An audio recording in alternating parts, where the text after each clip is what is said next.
It's hard to feel pretty, like when you're just the toilet queen, when you're just stuck on the toilet.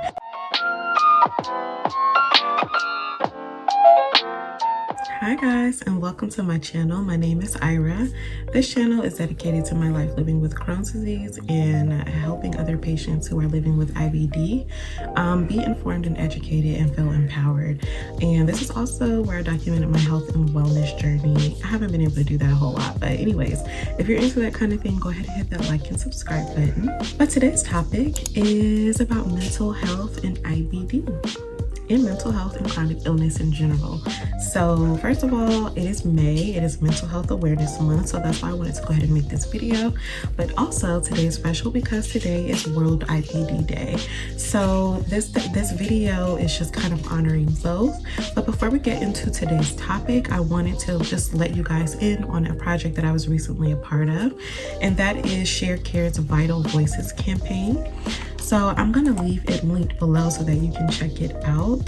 But Vital Voices is a conversation about treatment, equity, and access to care, where BIPOC Americans can share their experiences with inflammatory bowel disease. I thought what better way to talk about that campaign than today.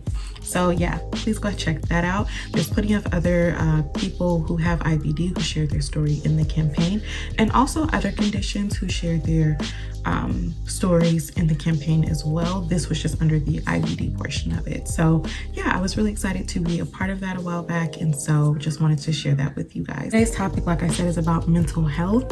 If you live with a chronic illness, then you definitely understand more than likely what I'm going to be talking about. I'm going to be sharing some things that I've dealt with that I'm currently dealing with as well while having Crohn's disease. So first things first, I wanted to share this from the Crohn's Colitis Foundation, which says rates of depression are higher among patients with Crohn's disease and ulcerative colitis as compared to other diseases and the general population.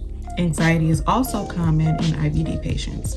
So I wanted to share that just to kind of start this topic. The first topic that I want to talk about that I've dealt with is isolation.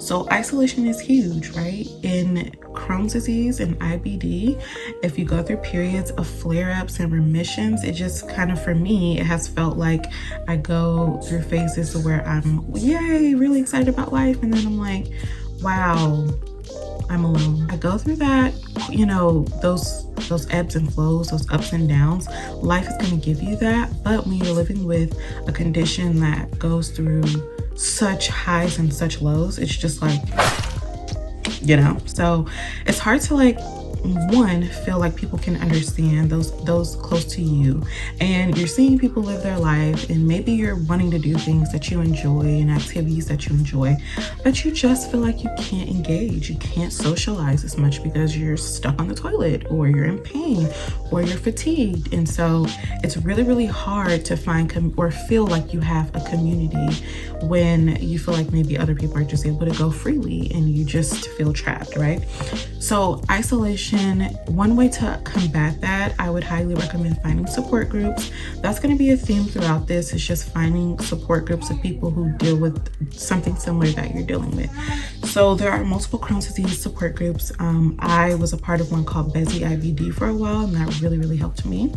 I'll leave the link below if you've never heard of that, but the Crohn's Colitis Foundation also has plenty of support groups as well. So the next topic is feeling like a burden. I often felt like I was a burden to my friends and family. I felt like emotionally, like it was just too much to be putting onto them, if that makes sense. And so I just didn't talk about it. I would just literally isolate and just not talk about it because I felt like a burden. So this goes hand in hand with isolation. I just didn't want to talk about it. I didn't want to, because I didn't feel up to doing things. I didn't see my friends. I maybe would talk to them, but I wouldn't really share exactly how I was doing. Just, oh, I'm okay, I'm doing fine, lying basically. But once I had a heart-to-heart with my friends after isolating for a while, and they're like, what's wrong with you? They were very concerned. They wanted to know what was going on with me. They cared, and they understood, actually. So even though they may not be dealing with the same condition or something, they can relate and understand and help you come back to reality, because oftentimes when you're isolated, your mind creates a lot of stories and a lot of lies, and it's hard to just get out of that. But it's hard to get out of that. It's hard to get out of that, but I highly recommend just being upfront and honest if you can. Tell the people that you trust what you're actually experiencing, and they will help you through it. So next would be FOMO, which is fear of missing out. This is huge because if you're on Instagram, which I've had to take a step back from, and just in general in life, it can make you feel like you're missing out on things, right? Like me, I was a very spontaneous, adventurous person, and whenever my disease was in active flare-ups and I was losing weight, I was bleeding, I was stuck to a toilet, I needed to know where a toilet was wherever we went. I can remember my husband and I being out of town, like we went to Chattanooga once, and I remember we were outside at a park and I needed to find a bathroom immediately, right? And I've been in those moments, and it's like a crowded bathroom. It's like there's families and stuff, and I'm just like flushing the toilet, like, hey, I gotta go, right? So there are those moments. This is just the reality of living with IBD. You have to know a lot of times where the bathroom is, which, speaking of, the Crohn's Foundation does have a bathroom app. I'll put the name here and put it in the description as well, to know where bathrooms are near you. That's super important, right? So that's something huge, is fear of missing out, because maybe you're embarrassed, maybe you feel like you don't have the energy, right? And you just feel stuck, which goes back to isolation. So fear of missing out is huge. If you've dealt with that, you deal with FOMO, please leave in the comments, like, one, how do you combat it?